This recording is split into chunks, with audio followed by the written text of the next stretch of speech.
चलते इधर चलिए all the best. All the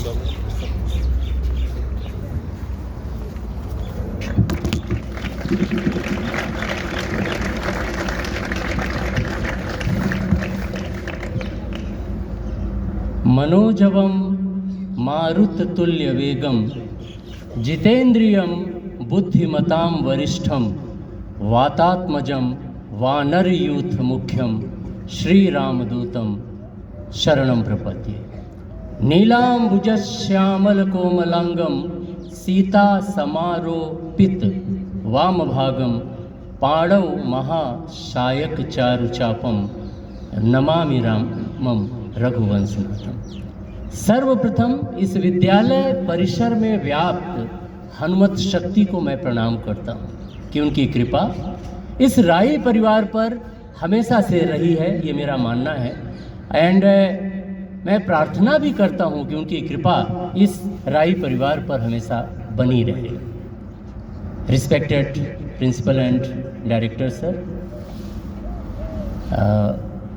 academic coordinator sir, all HMs, respected teachers and मेरे प्यारे बच्चों,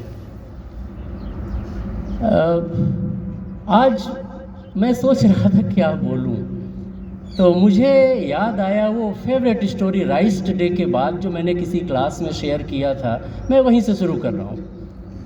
इस राइस्ट डे पर एक भैया आए थे, doctor Ratan, PhD in mathematics, working as assistant professor in Punjab.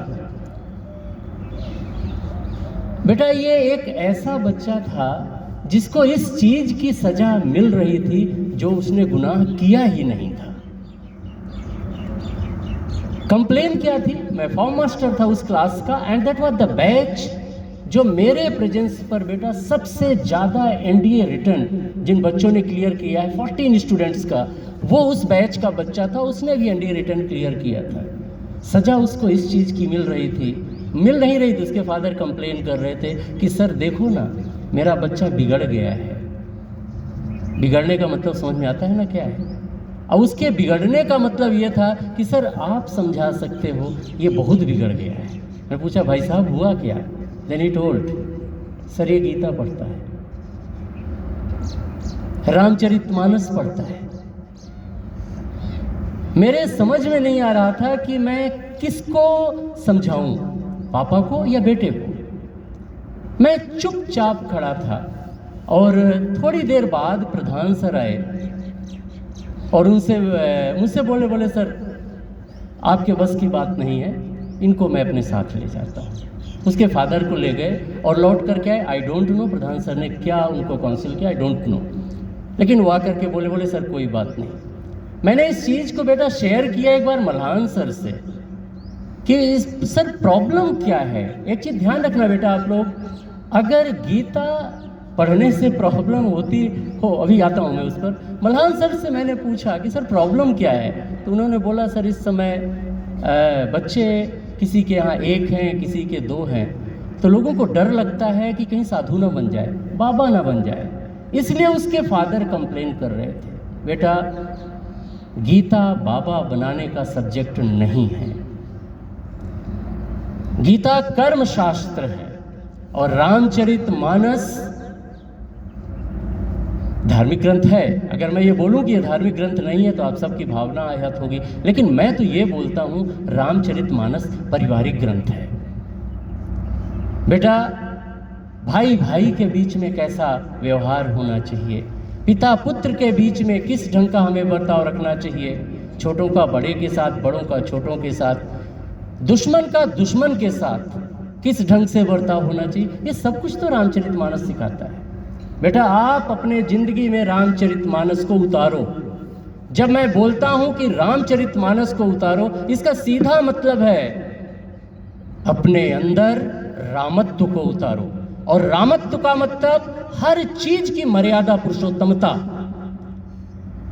जिंदगी में कभी भी कहीं भी किसी भी स्थिति पर आप हो, टफ से टफ सिचुएशन हो, रामत्व को मत छोड़ना। और रामत्व को जब मैं बात करता हूं बेटा, तो चारित्रिक विशेषता है। इस चीज़ की कमी ज़िंदगी में आनी नहीं चाहिए। आप बहुत आगे बढ़ जाओगे।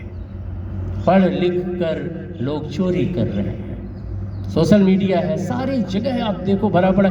एक पुलिस जो चोर को पकड़ता है, कुछ दिन पहले एक उसके बहुत बड़े ऑफिसर का एक वीडियो मैंने देखा, पंजाब में उनके घर गड्डियाँ 5 लाख इससे 10 लाख इससे, क्या करोगे? ये सब करने के बाद भी टेंशन होती है। तो अपने अंदर रामत्व उतारो। अब कई बार मल्हान सर बोला करते हैं, चौबे जी भी डिस्कस करते हैं कि मैंने रामचरितमानस को पढ़ा, क्यों मेरी एक ढंग से 3 दिन की एक्सटेम्परी टॉक है, तो जितना मैंने पढ़ा उसी को मैं शेयर कर रहा हूँ। जो विधिना ने लिख दिया छठी रात के अंक, राई बढ़े न तिल घटे, रहु रे जीव निशंक। ये क्या कह रही है? ये सीधी सीधी लाइन ये बोल रही है कि जो होना है ना वो होकर रहेगा, आप रोक नहीं सकते। लेकिन उसी रामचरितमानस पर एक चीज और लिखी हुई है। मां पार्वती को के पिताजी हिमांचल को समझाते हुए सप्त ऋषि ने बोला था, जो तप करे कुंवारी तुम्हारी, भावी हूं मेट सकै त्रिपुरारी। ये कर्म शास्त्र है। भाग्य कुछ भी लिखा हो, अगर आप तप करो उसमें फर्क तो आता है। डेस्टिनी आपको अपने पास ले जाएगी, लेकिन वो एक हर्डल है, ठीक है? उस हर्डल को आप तप से कम कर सकते हो। ऋषि मार्कंडेय का शायद एक दिन मुझे स्टोरी सुना रहे थे SK जे सर, और बोल रहे थे कि कुछ दिन की डेथ के बाद उनको भगवान शिव ने जिंदा किया था। ये चीज दिखाती है कि कर्म फल जरूर मिलता है। डेस्टिनी अपना असर जरूर डालती है, लेकिन अगर आप तप करें तो उस डेस्टिनी को भी आप साइड कर सकते हैं या जल्दी गेन कर सकते हैं। बदला जा सकता है। पुरुषार्थ वह है जो भाग्य की रेखा मिटा दे। ये हमारा पार्ट है कर्म का। लेकिन डेस्टिनी बेटा फिक्स तो क्या बोले कि होती है, मान लो, क्योंकि एक चीज दिखाई जाती है कि एक सेचुरेशन जरूर आता है। नदी बहती है, अगर बीच में डैम लगा दिया जाए तो कुछ दिन के रुक जाएगी। बाकी हर नदी का डायरेक्शन क्या है? समुद्र से मिलने का है। मिलेगी जरूर, कुछ दिन बाद वो डैम टूटेगा, उफान आएगा, वो आगे जाएगी ही। तो कुछ ना कुछ अपने अंदर इस डेस्टिनी को भी मानने की जरूरत है, लेकिन कर्म नहीं छोड़ना है। सरल है जीवन का गीत। आपसे कॉम्प्लेक्सिटी हम मेंटेन करते हैं। जितना सरल जीवन का गीत है ना बेटा, वो शायद सरलता कहीं हो, तो उसके आसपास का माहौल भी सरल होना चाहिए। जिस समाज से ये सरलता हटी रही ना, वो समाज, वो सभ्यता उस फूटी ढोल की तरह होगा, जिसकी ना तो पास की आवाज अच्छी लगेगी ना दूर की अच्छी लगेगी। बेटा जिंदगी में सहजता मेंटेन करें। को नहीं अस क्लास 12th के लिए है, ये करीब करीब मेरी आपके सामने मेरी लास्ट टॉक है। को अस नहीं जन्मा जगमाही, प्रभुता पाई जाहि मत नाही। बेटा पद प्रतिष्ठा आपको दोनों चीज अच्छी मिलेगी, ये मेरी भगवान से प्रार्थना है और ये ब्लेसिंग भी है। लेकिन एक चीज ध्यान रखना बेटा, जब बड़े से बड़े पद पर हो तो इस चीज को थोड़ी सी काउंटर करना है। प्रभुता पाई जाहि मत नाही। सबको पद प्रतिष्ठा इवन ज्ञान का इस चीज का घमंड आता है, खतरनाक है। और इस घमंड को तोड़ने के लिए बेटा अपने अंदर हमें रिलीजियस टच लाना है। मान लीजिए बहुत बड़ी पूजा पाठ हम नहीं कर सकते, राम ने तो ऐसा कहीं नहीं बोला, नवधा भक्ति में तो कहीं नहीं लिखा है कि ट्यूसडे का फास्ट रहना है, कहीं नहीं लिखा है। नवधा भक्ति मैंने इसी मंच से मैंने आप लोगों को बताया, ड्यू टू दैट मैं रिपीट नहीं कर रहा हूँ। प्रथम भगत संतन कर संगा, दूसरे रतिमम कथा प्रसंगा, गुरु पद पंकज सेवा, तीसर भगत मान, चौथी भगत मम गुण गण करहि कपट तजगान, मंत्र जाप मम दृढ़ विश्वासा, पंचम भजन सो वेद प्रकाशा, छठ दम शील विरत बहुकर्मा, निरत निरंतर सज्जन धर्मा, सातों सम मोहिमय जग देखा, मोहिते अधिक संत कर लेखा। आठम यथा लाभ संतोषा, सपने नहीं देखी परदोषा, नवम सरल सब सन छल हीना, मम बिलो की हरसी नदीना। कुछ ऐसा है। 9 है रामचरित मानस का लिबरलिज्म, थोड़ी सी एक बार आप सुनिएगा।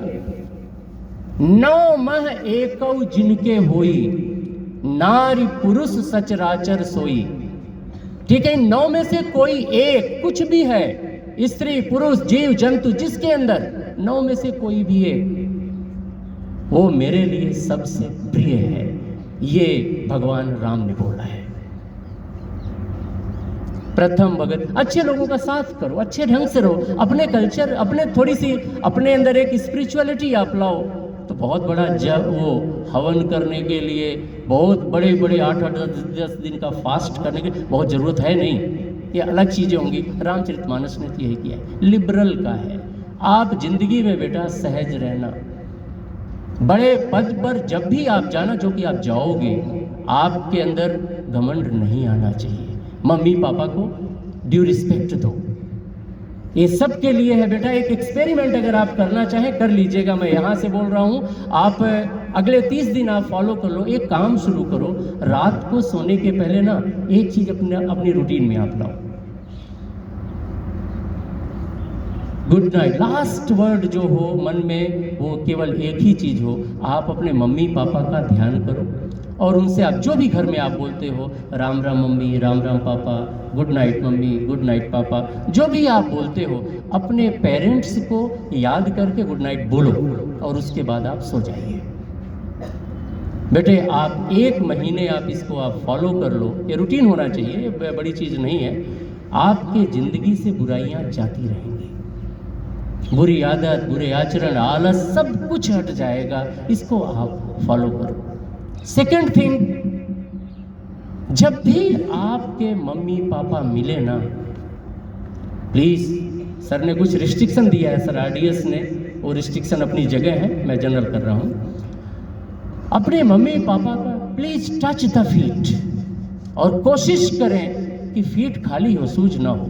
और एक बार उनकी जो पैर का अंगूठा है ना और 5 फिंगर्स का जो कलेक्शन दोनों बनता है, 5 + 5 10, बेटा एक बार अपने हाथ से उसको टच करना, उसको फील कर लेना, एक बार एक्सपेरिमेंट कर लेना है। Maths teacher also, due to that I am saying that, कि इसको एक बार फील करना, आपके हाथ में क्या वाइब्रेशंस आती हैं। और बेटा उसको आप प्लीज यहाँ नहीं, फर्स्ट इधर पुट करो। मन शांत करना है, हार्ट तो अच्छा ही होता है भाई, ये सारा फितूर मन का है, ये ब्रेन का।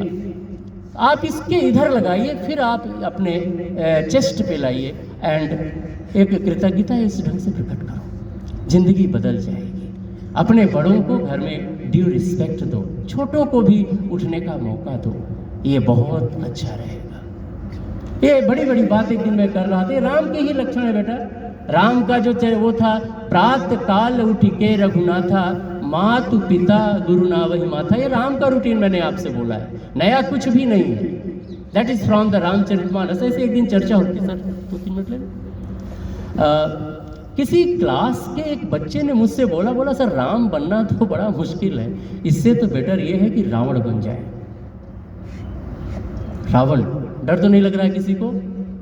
आएगा भी नहीं। रावण बाहर से नहीं आता बेटा, रावण हमारे अंदर है, सबके अंदर एक एक बैठा है। तो मैंने कहा वो क्यों? बोले बढ़िया ठाठ से रहो, सोने की लंका रहेगी, ठीक है, आराम से सब देवताओं को, किसी जिसको मन पड़े उसको मार दो, जिसको मन पड़े बंदी बना लो, जो कुछ करना है कर लो। Ravan, the great Ravan. बेटा रामचरितमानस का ना एक पात्र, सबसे खराब से खराब पात्र आप ढूंढ लो और आप ऐसा बनने की आप कोशिश करो, आप राम को उपलब्ध होंगे। राम मिलेंगे आपको, भगवान मिलेंगे। रावण को अगर सोचना है ना, रावण का भी कर्म देखो। रावण बाय कास्ट क्या था? ब्राह्मण था। और उस जमाने में जो ब्राह्मण का काम था वो क्या था? कर्म कांड करना। रावण को सुन लो आज। लिंग थाप विधिवत कर पूजा, शिव समान समप्रिय नहीं दूजा। जहाँ रामचरितमानस का लंका कांड शुरू होता है, भगवान शिव की स्थापना किया है, या स्थापना करने के लिए राम विचार कर रहे हैं। समुद्र नदी के किनारे कई जगह है ना प्रेम का सबसे बड़ा मंदिर। अब ये लोग ताजमहल जाते हैं, आई डोंट नो, आपकी चॉइस है। प्रेम का सबसे बड़ा अगर मंदिर आपको देखना है ना, वो राम सेतु है। एक व्यक्ति राम, साधन नहीं है, हाथ में छोटी सी धनुष बाण है। उसकी वाइफ को रावण ने हरण किया है और वो रावण के ऊपर चढ़ाई करने चल दिया। व्यक्ति पर देखना, भगवान देख करके मत बात करना, राम के। और जब आप चलोगे ना बेटा, ध्यान रखना, जिंदगी में बेटा साधन इंपॉर्टेंट नहीं है। साधन ये चाहिए, पापा जी ये करा दो तो हम ये एग्जाम निकाल, नो, साधन इंपॉर्टेंट नहीं है, साध इंपॉर्टेंट है। आप क्या अचीव करना चाहते हैं, दैट इज द इंपॉर्टेंट। आप चल पड़ो अचीव करने के लिए बेटा, साधन अपने आप जुड़ते जाएंगे। राम चलते गए, हनुमान जी मिल गए, ले पूरा काम हो गया। जुटो के वो वही टाइम था। तो राम शिव की पूजा करना चाह रहे थे। जामवंत को बुलाए हैं वहां पर कि जामवंत जी, मैं यहाँ पर भगवान शिव की स्थापना करना चाह रहा हूँ, इस क्षेत्र में कोई अच्छा सा ब्राह्मण हो तो उसको बुलाया जाए। ये मैं साउथ की रामायण से बोल रहा हूँ, अपने रामचरितमानस में ये नहीं है। तो जामवंत ने बोला अब यहाँ इस जंगल में समुद्र के किनारे एक बंदर भालू के बीच में ये अच्छा ब्राह्मण जो आपके साथ बैठ के पूजा आपको करा सके, कहाँ से मिलेगा। राम ने कहा फिर भी सोचो। तो जामवंत ने बोला, ही टोल्ड, बोले कि एक है लेकिन वो आएगा नहीं। बोले कौन है। बोले इस क्षेत्र में जो आप जिसके राज्य के अंदर पहुंचने वाले हो, उस राज्य का किंग लंकापति रावण, ये प्रकांड पंडित है, ये कथा करा सकता है। रावण को यहां से आप सोचना। और जो भगवान अनुष्ठान कर रहे थे वो किस लिए कर रहे थे, रावण पर विजय पाने के लिए। तो राम ने जामवंत से बोला एक बार जा करके आप आग्रह कीजिए। रावण का ये प्रोफेशन है, रावण क्या जवाब देता है। जामवंत जी जैसे ही वहां लंका की तरफ चले हैं, ध्यान रखना जामवंत ऋषि पुलस्त के दोस्त थे। रावण का एक पार्ट बड़ा गड़बड़ सा है, दूसरे पार्ट में चलना। जैसे उसको पता चला कि जामवंत आ रहे हैं लंका, उसने आज के हिसाब से क्या बोलते हैं इसको, रेड कार्पेट लगा दिया। दोनों तरफ लोग बोले कि जामवंत को परेशानी नहीं होनी चाहिए, महल में ले आओ। ऐसा ही हुआ। जामवंत जिधर से जाए लोग प्रणाम कर रहे थे और आगे बढ़ते जा रहे थे। सो रावण के पास वो गए, रावण ने उनको बैठाया, अपने आसन पर बैठाया, और रावण ने वहां पर जामवंत को पितामह बोला है। पितामह बोलिए किस लिए आना हुआ। जामवंत रावण से ये बोले, आपको पता है लंकेश मैं किस कारण से आया हूं, उस प्रयोजन को पूरा कीजिए। तो फिर भी जामवंत ने बताया कि मेरे एक साथ के लोग हैं जो शिव की स्थापना करना चाहते हैं, आप इस पर हमारी हेल्प कीजिए। तो रावण ने बोला कि मुझे, अगर मैं सही हूं, रावण भी त्रिकालज्ञ था। रावण ने बोला अगर मैं सही हूं तो वो जो आपके साथ में लोग शिव स्थापना कराना चाह रहे हैं, वो दो वनवासी हैं। राम तो बोलते नहीं था वनवासी। बोले हाँ वही है। बोले अगर मैं सही बोल रहा हूं तो उसके पत्नी का हरण रावण ने किया है, मैंने। बोले हाँ वही है। तो बोले कि अगर अब आगे भी मैं ठीक हूं तो रावण से युद्ध जीतने के लिए वो अनुष्ठान कर रहे हैं। बोले हाँ ये भी सही है। तो रावण ने बोला कि ये दुश्मन को जिताने के लिए यज्ञ कराना, ये तो राजनीति के हिसाब से ठीक नहीं है, बट मैं रावण हूं, मेरा पहला काम ये यज्ञ अनुष्ठान कराना है, मैं ये कराऊंगा। और सारी व्यवस्था, जैसे चौबे जी के पास जाओ तो ये चाहिए, ये चाहिए, वो सारी लिस्ट सुनाया।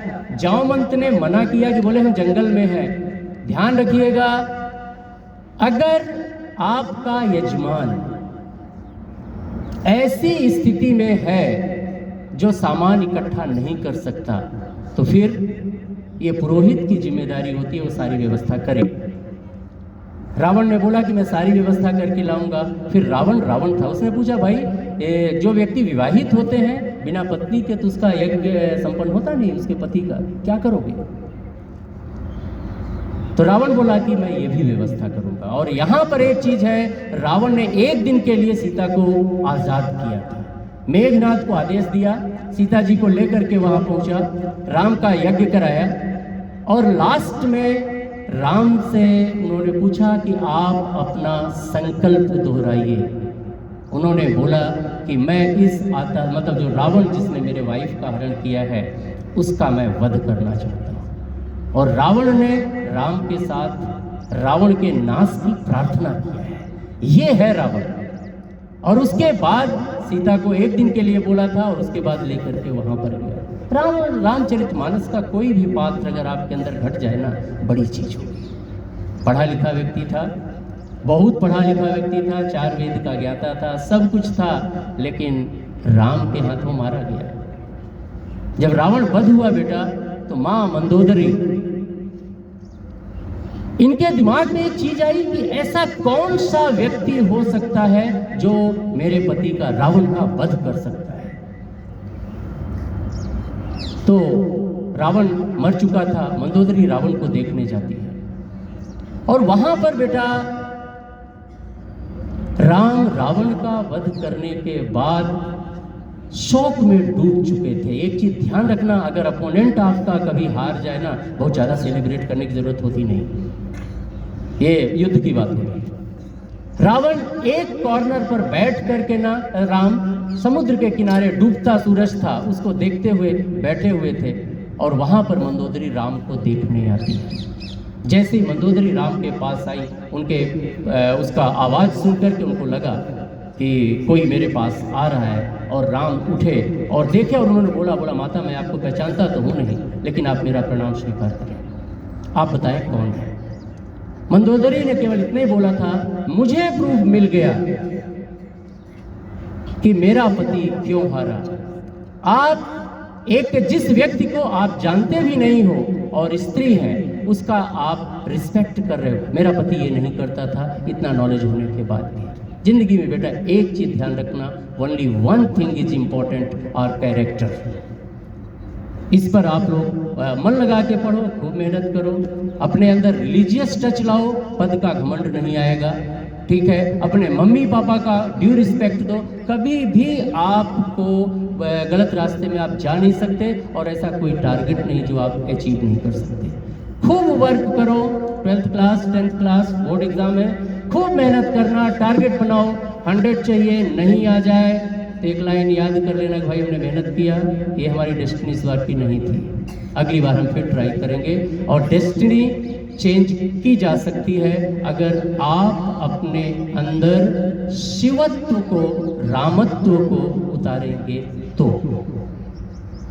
मेरे हिसाब से मैंने बहुत ज़्यादा टाइम ले लिया है और मैं अपने टॉक की जो एंडिंग है 1-2 शब्द मैं बोलूँगा, आप उसको रिपीट कर दीजिएगा, उसके बाद मैं कंक्लूड करूँगा। हाथ जोड़ सकते हो बच्चों बैठे बैठे। हरे राम राम राम हरे हरे, हरे Krishna Krishna Krishna Hare Hare.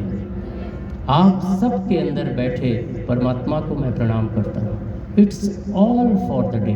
Good day children, खुश रहो बच्चों। Sir thank you and sorry for inconvenience time back.